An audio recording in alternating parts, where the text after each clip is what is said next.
Selamat pagi, salam sejahtera. Perkenalkan, nama saya Yohanes Kristoforus Mau, NIM 2019-520063, Prodi Teknik Sipil. Kali ini saya akan mempresentasikan materi mengenai teknik lalu lintas.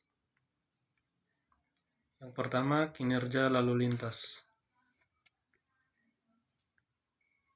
Kriteria kinerja lalu lintas dapat ditentukan berdasarkan nilai derajat kejenuhan atau kecepatan tempuh pada suatu kondisi jalan tertentu yang terkait dengan geometrik, arus lalu lintas, dan lingkungan jalan untuk kondisi existing maupun untuk kondisi desain. Berikut ada jalan arteri, adalah jalan yang melayani angkutan utama dengan ciri-ciri perjalanan jarak jauh, kecepatan rata-rata tinggi, dan jumlah jalan masuk dibatasi secara efisien.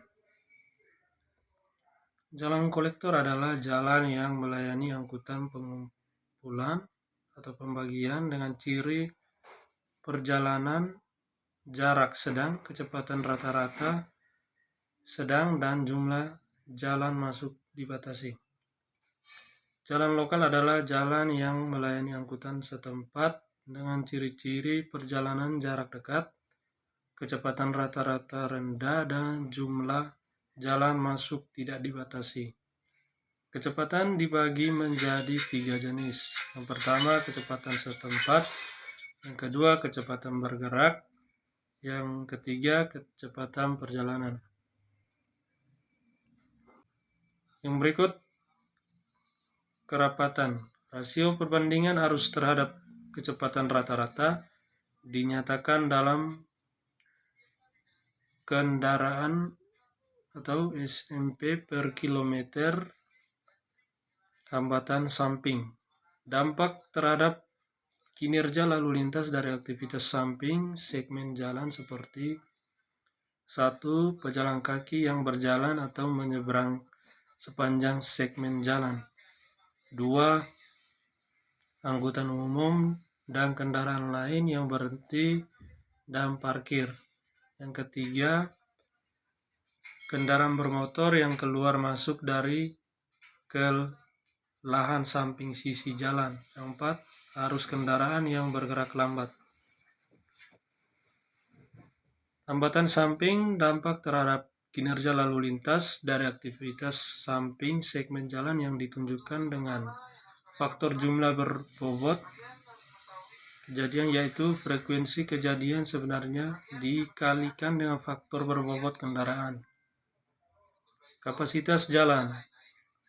Kapasitas jalan merupakan ukuran efektivitas fasilitas lalu lintas untuk mengakomodasi lalu lintas. Kapasitas jalan selanjutnya merupakan masukan dalam analisis rekayasa lalu lintas. Yang pertama, menurunnya sistem jalan yang ada dengan evaluasi perbandingan volume dengan kapasitas C, yaitu V per C. Usulan perubahan sistem kerangka jalan yang ada atau geometri jalan, simpang, bersinyal, peraturan perparkiran, perubahan arah atau perubahan arah marka. Yang ketiga, perancangan fasilitas baru berdasarkan analisis kapasitas dengan kebutuhan atau demand. 4. Pembandingan efektivitas relatif dari berbagai mode transportasi dalam melayani suatu kebutuhan. Yang berikut, rekayasa lalu lintas.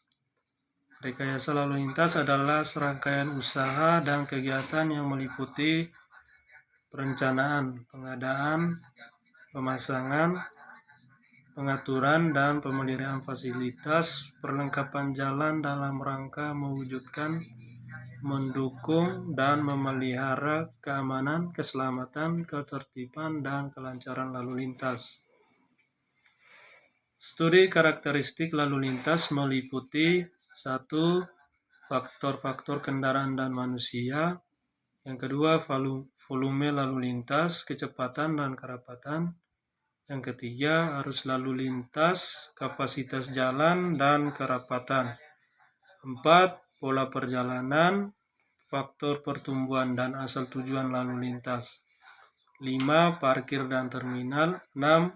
Pelayanan fasilitas dan pemakaiannya. 7. Analisis kecelakaan lalu lintas. Berikut perencanaan transportasi meliputi studi transportasi regional, jaringan jalan, sistem transportasi, peningkatan dan distribusi lalu lintas, dampak lingkungan. Berikut perencanaan geometrik jalan meliputi perencanaan jalan baru, kecepatan rencana, alinyemen horizontal, vertikal, kelandaian, kemiringan, dan potongan melintang jalan. Perencanaan ulang jalan dan persimpangan lama untuk meningkatkan kapasitas dan keamanan. Penerapan operasi lalu lintas dapat dilakukan melalui pertama, peraturan perundang-undangan, yang kedua, alat-alat kontrol. Yang berikut, arus lalu lintas. Arus lalu lintas, sekian banyak kendaraan dengan berbagai jenisnya di jalan raya saling berinteraksi satu sama lain dan mempengaruhi keseluruhan pergerakan lalu lintas atau arus lalu lintas. Kecepatan arus bebas merupakan kecepatan rata-rata kendaraan yang melintas di jalan ketika kerapatan ataukah rendah. Dalam keadaan ini, pengemudi tidak khawatir dengan kendaraan lain. Mereka mengemudi pada kecepatan yang tergantung pada kinerja kendaraannya, keadaan jalan, dan pembatasan kecepatan. Kapasitas jalan merupakan urutan. Yang berikut, NKJI. Struktur manual terdiri dari pertama, lingkungan dan tujuan. Yang berikut, karakteristik dari fasilitas lalu lintas, paduan rekayasa lalu lintas, dan lain sebagainya. Yang pertama, ada jalan perkotaan. Berkembang secara permanen dan menerus. Minimum pada satu sisi jalan. Berikut jalan luar kota. Tidak ada perkembangan yang menerus pada setiap sisi jalan, meskipun ada perkembangan permanen seperti rumah makan, pabrik, atau pemukiman. 3. Kendaraan ringan. Kendaraan bermotor 2 as beroda 4 dengan jarak as 2,0 sampai 3,0 meter, termasuk mobil penumpang, opelet, mobil pick-up, dan truk kecil sesuai sistem klasifikasi bina marga. 4. Kendaraan bermotor dengan jarak as lebih dari 3,50 meter, biasanya beroda lebih dari 4, termasuk bis, truk 2 as, truk 3 as, dan truk kombinasi sesuai sistem klasifikasi bina marga. Yang kelima, sepeda motor atau motorcycle. Kendaraan bermotor roda 2 as atau 3, termasuk sepeda motor, dan kendaraan beroda 3 sesuai sistem klasifikasi bina marga. Berikut Andalalin.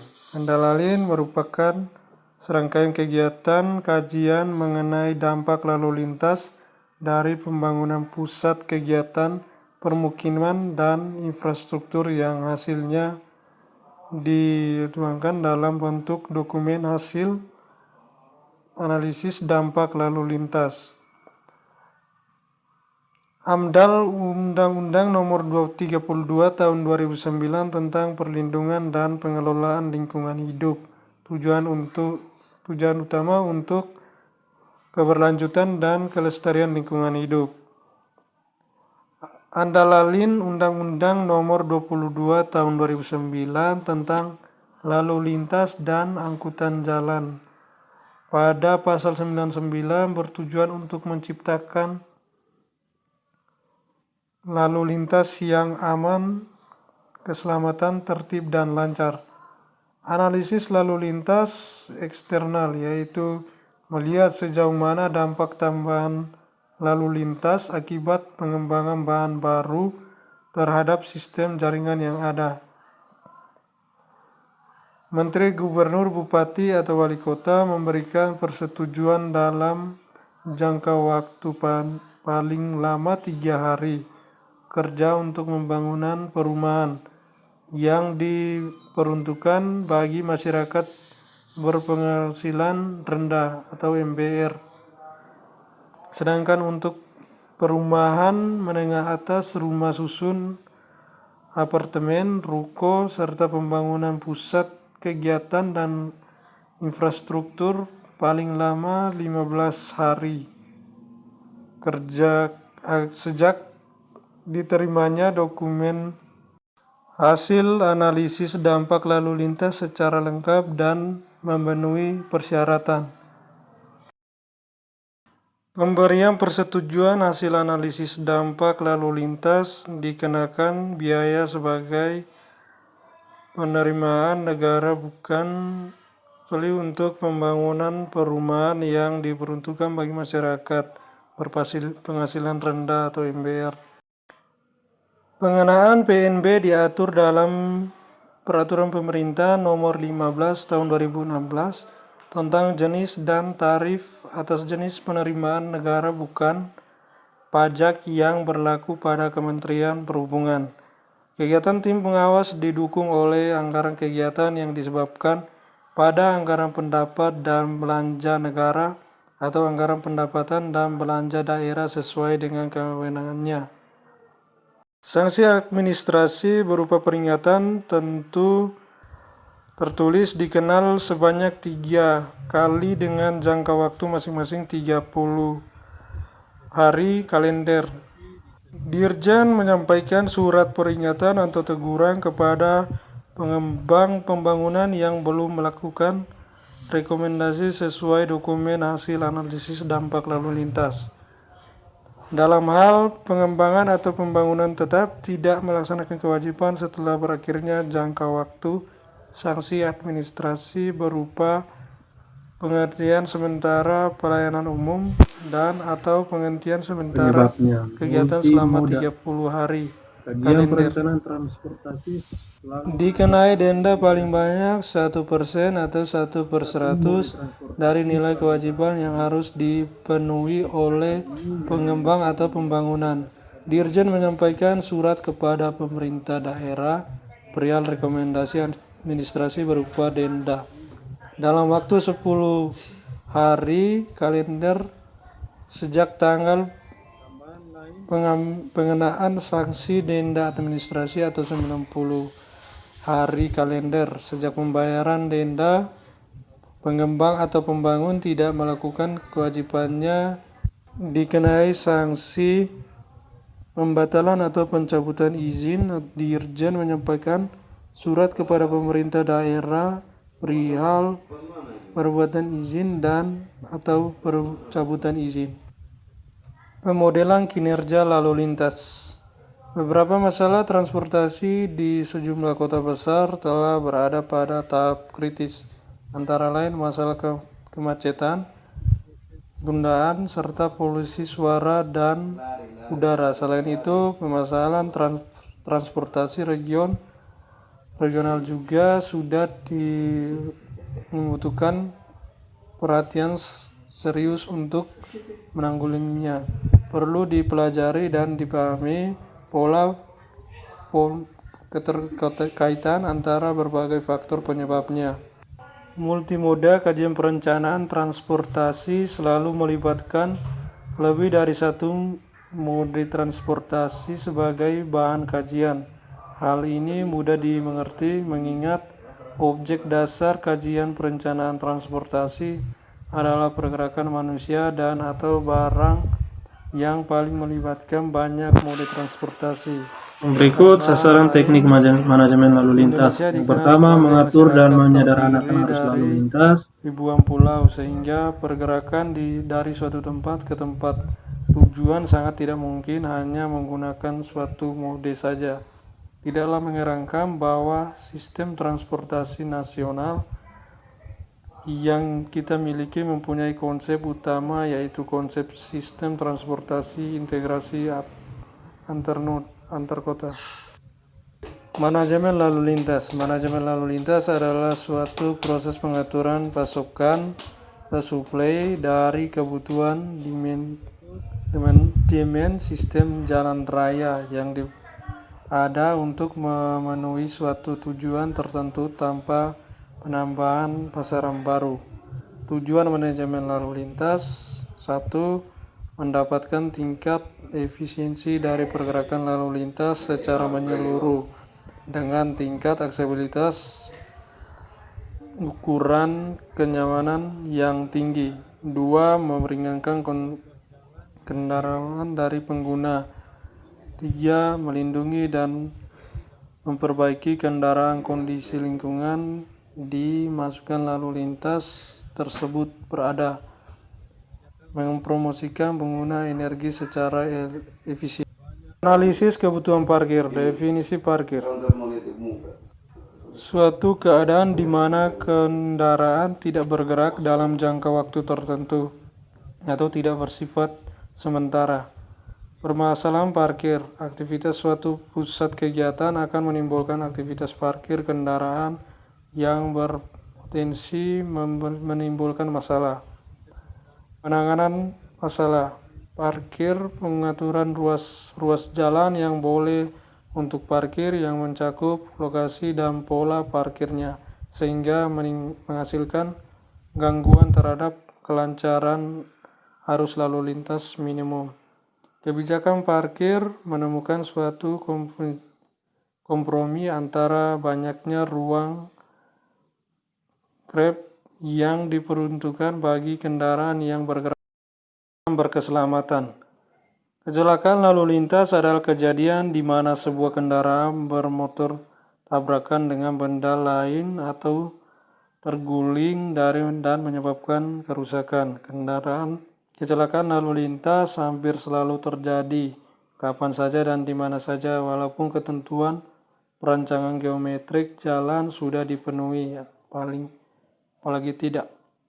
Penanganan fokus pada mengurangi dampak kecelakaan lebih serius, cedera serius, atau kematian.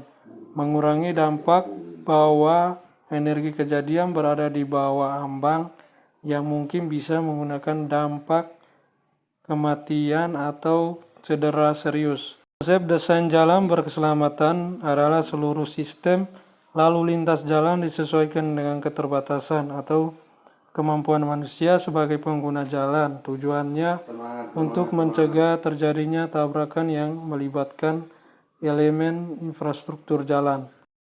Demikian materi yang dapat saya presentasikan. Apabila ada salah kata, saya mohon maaf. Sekian dan terima kasih. Selamat pagi semua.